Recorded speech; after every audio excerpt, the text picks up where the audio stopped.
Well, good morning, ladies and gentlemen, and welcome to Grumman Pilot's YouTube channel. Today we want to talk about airworthiness directives and how they apply to your airplane.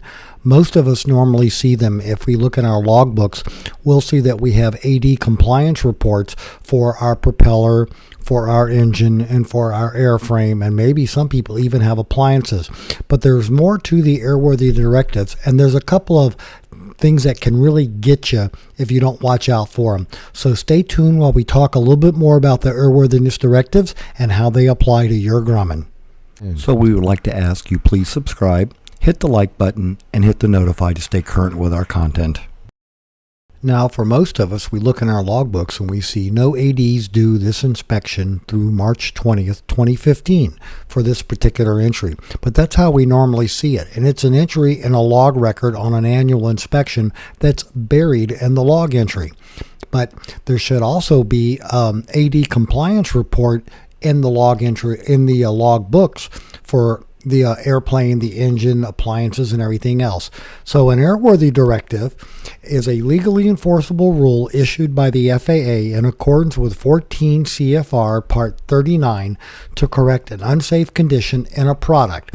And then it goes on to define that a product can be an aircraft engine, a propeller, or an appliance. And we're going to talk about appliances in just a minute. Now, when we talk about airworthy directives, we're talking about ADs, and that's how it's pronounced, A, capital D. It's not an ad or ads, which would be an advertisement or a commercial. Hello there. You know, I've been all around this wonderful world of ours, and in all of this world, nothing else is silly putty. Okay, so let's get back to ADs. We have them for the aircraft engine, the propeller, and the appliances. Now, we're going to have to talk about appliances because we're not talking about a flying toaster or having a dishwasher in your airplane. We're talking about appliances that are on the airplane, which can be things like magnetos and other equipment, but let's delineate some of them now. Now, if we go look in the FAA wording, we'll find out that an appliance, that in an aircraft, an appliance is any component that is not an airframe or an engine or a propeller. So we know what it's not. Now let's talk about some specific examples of what it is.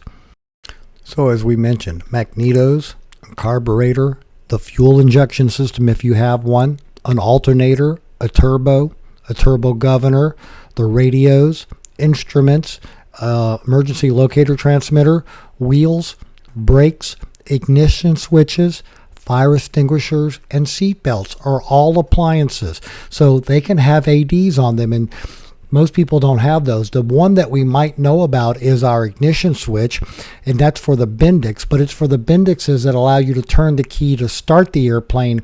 It doesn't apply to ours with the push button. So you can have an ignition switch. It can also apply to a GPS or another radio or anything else you have in the airplane, so you need to check all of those to make sure that you're in compliance. Now, I don't want you thinking that ADs are overly complicated. I mean, here's an example from the propeller for a Macaulay, for a Cheater, or a Traveler. Was the prop serviced by T&W propellers? If it wasn't, no big deal, not applicable. Were the blades serviced by Southern California Prop Service? If the answer to those questions are no, well, there's your AD compliance for that propeller done. So there's nothing complicated about them. But we do see these reports in our aircraft records, again, mainly for our engine, our airframe, and our propeller. And what I mainly wanted to talk about was the engine. Now, in your engine compliance, up at the very top, you have a place for, and this is just a general form showing both right engine and left engine, but most of us only have one in the center. But you're going to have a serial number for that engine, and you're going to have its model number. In this case, for a Cheetah Traveler, it would be 0320 E2G. But anyway, The compliance report is good for that engine. Now, where the gotcha comes in is when you change your engine. Did you get the same engine back?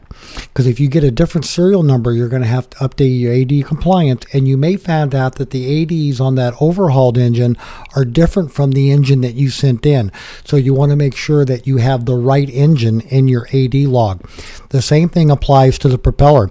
If you buy a Cincinnati propeller and you put it on your airplane and you have the logbook and all for it, and the STC, make sure that your STCs reflect that you have a Cincinnati on the airplane, not the old Macaulay.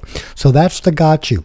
So ladies and gentlemen, we hope you found all this information about ADs on your airplane useful and informative. Thanks so much for watching, and have a great day flying your Grumman.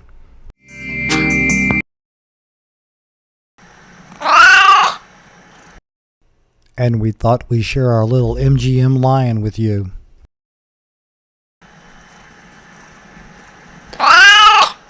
Perfect.